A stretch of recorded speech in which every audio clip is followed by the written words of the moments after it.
Alright guys, welcome back. We are looking now at Chapter 34, Part 2, and our review of basically our road into World War II.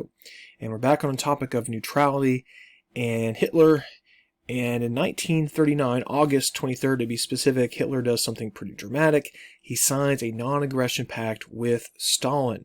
This is known as the Molotov-Ribbentrop Pact. It's known as the Hitler-Stalin Pact, the Nazi-Soviet Pact, Hitler-Stalin Alliance, Nazi-Soviet Alliance. It's got a bunch of different names, but basically it says that both sides agree for 10 years not to attack one another.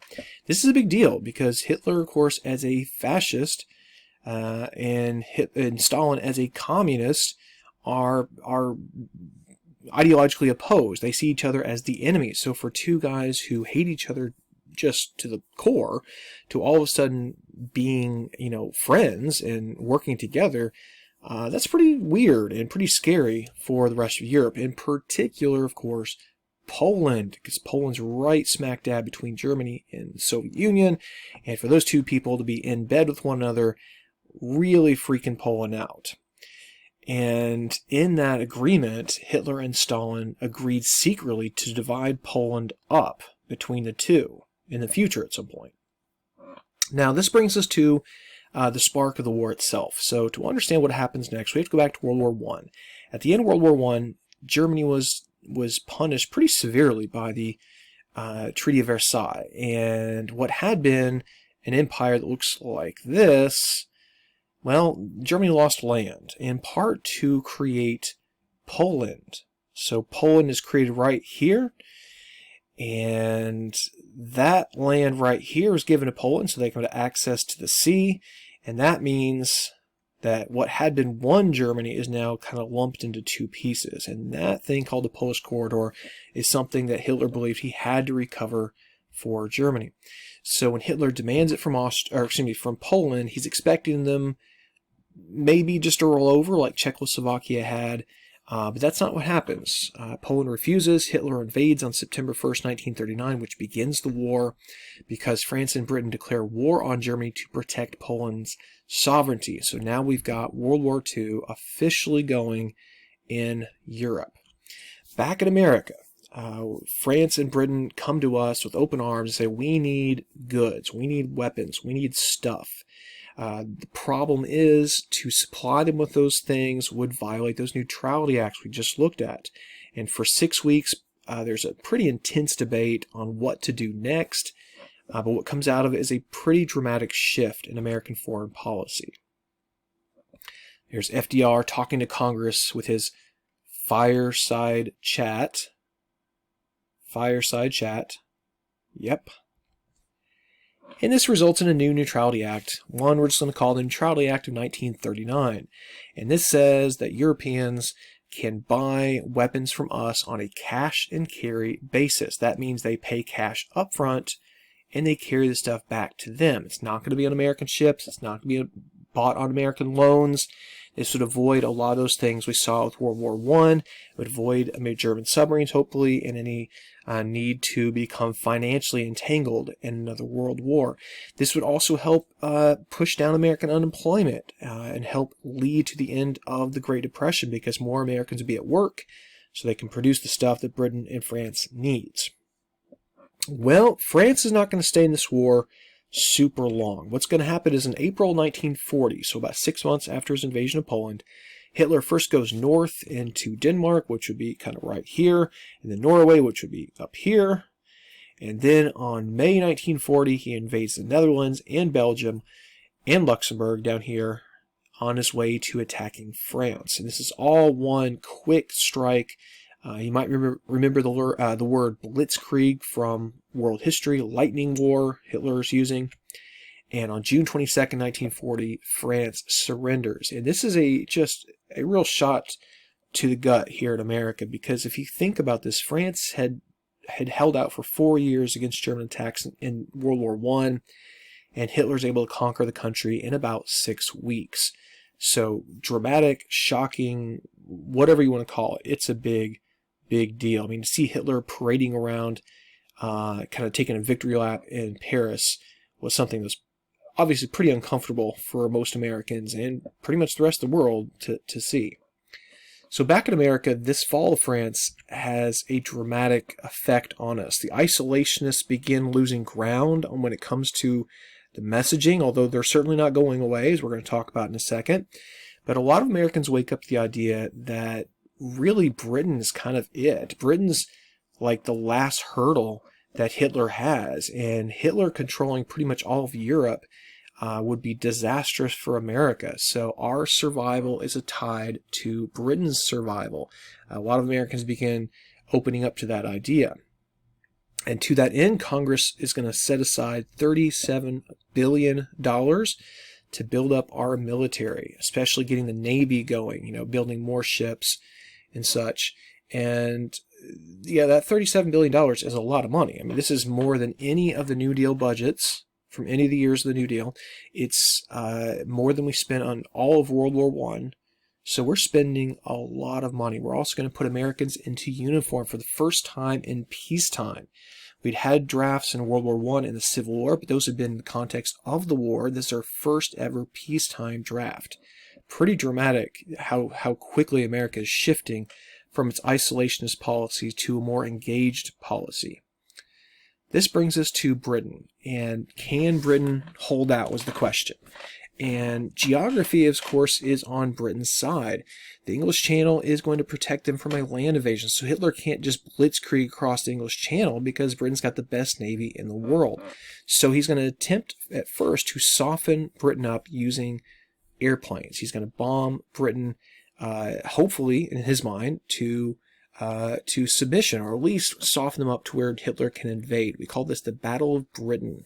And it's a unique battle in that it's our first really kind of major world-changing battle that takes place in the air, not on the ground or at sea. And Londoners and other Brits are going to be caught in the crossfire. Many civilians are going to die in the Battle of Britain. Now, back at home, we really have kind of two differing opinions on how to approach this issue. There's one side called the Committee to Defend America by Aiding the Allies, who basically say that we have to help Britain with all methods short of war. So we have to do everything short of actually picking up a gun and shooting at Germans. That's our responsibility, because Britain is fighting our fight. The other side of the coin is something called the America First Committee, and this is your hardcore isolationists who say that avoiding a war is critical at all costs. Pretty much short of letting the Germans march into Washington, D.C., we should just not fight. And a key speaker and supporter of this America First Committee was a guy who had made history in 1927 as becoming the first person to fly across the Atlantic. That is Charles A. Lindbergh.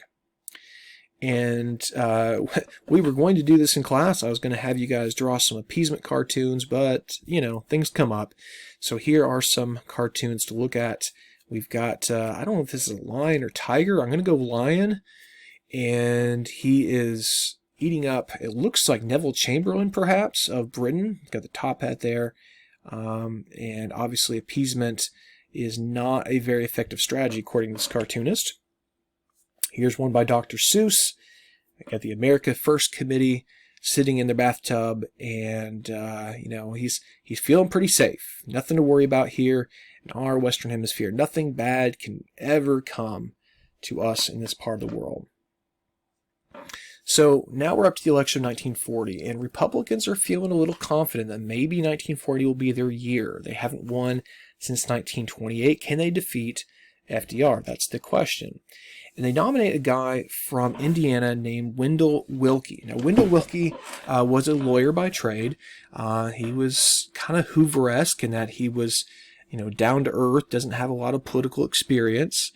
He had been a Democrat originally, so perhaps he would be attracted to kind of those middle-of-the-road voters who are maybe getting a little tired of FDR.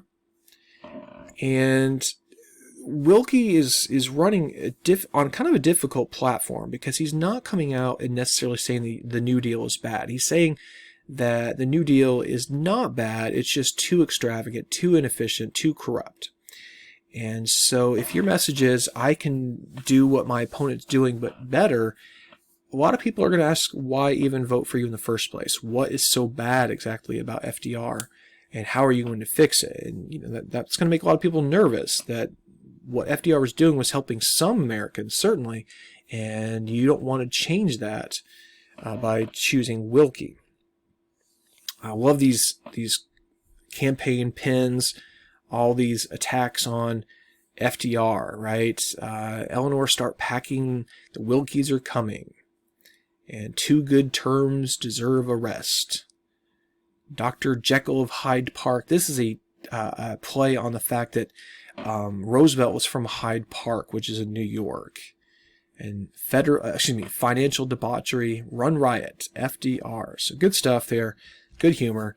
What does FDR do? Well, obviously there's the 2-term precedent set by George Washington. Do you violate that by running and perhaps winning? FDR really doesn't come out and say one way or the other until almost the very, very end. He's very tight-lipped about this. And then Eleanor goes to the Democratic nominating committee and makes a very impassioned plea in favor of FDR running again. And they endorse him. And FDR had made the decision that basically the country needed his experience. We don't need to turn to Wendell Willkie, this guy from Indiana, in the middle of what could be another world war. Do we really need an experience, or do we need experience? And so people decided to stay with Roosevelt. As far as a campaign goes, he doesn't do a whole lot of active campaigning. He's just running on his record. Here's what I've done. Here's what I've been. You know me. You know what I'm about. And if you like it, vote for me. If you don't, don't. And he's also pledging to keep us out of the war, which is a very Wilsonian thing. If you recall, Wilson in 1912 had run, 1916 rather, had run on this campaign of he kept us out of the war. And FDR is kind of basically bringing that back. So here we are looking at the results, and you can tell that Wendell Willkie, he doesn't have a lot of support outside of the middle of the country, which was the most isolationist. FDR does pretty well. It's not as impressive as FDR's victory in 1936, but he does still have the majority of the American people behind him, and he wins in a pretty dramatic way. Again, what explains this? Experience. We want someone who knows what they're doing, guiding the country, instead of some guy that, frankly, was rather anonymous to most Americans. All right, Lend-Lease, our last topic in this video. We're going to cover some changes to the cash and carry policy. So by the late part of 1940, Britain is frankly out of money, and cash and carry is not going to work if they don't have the cash. So FDR is deciding that we need to lend or lease these things that Britain needs to Britain and other countries, for that matter, who are opposing aggression. Now, FDR sells this by using a pretty clever analogy by saying, if your neighbor's house is on fire, you don't just sell him a hose. You let him borrow the hose, because if you do, and he puts the fire out, the fire will stop at the neighbor's house, not your house. And so rather than letting the fire spread, you give your neighbors the tools they need to stop the fire. And this is, of course, his analogy of the war. Give Britain things they need to win so that the war doesn't spread to us. And he believes through this Lend-Lease bill, we can be the arsenal of democracy. We will produce the stuff, and then others will use those to stop the aggressors. And by the end of the war, we have given away some $50 billion worth of weapons, tanks, airplanes, you name it, to the tune of, in modern dollars, over $500 billion. So very, very generous. And this, for all intents and purposes, marks the end of our neutrality. We're not technically in the war, but we're kind of in the war. And this is gearing our factories up for full-time war production. So that's where we're going to end up for video 2. In the next one, we're going to pick up with Hitler's invasion of the Soviet Union, major turning point of World War II.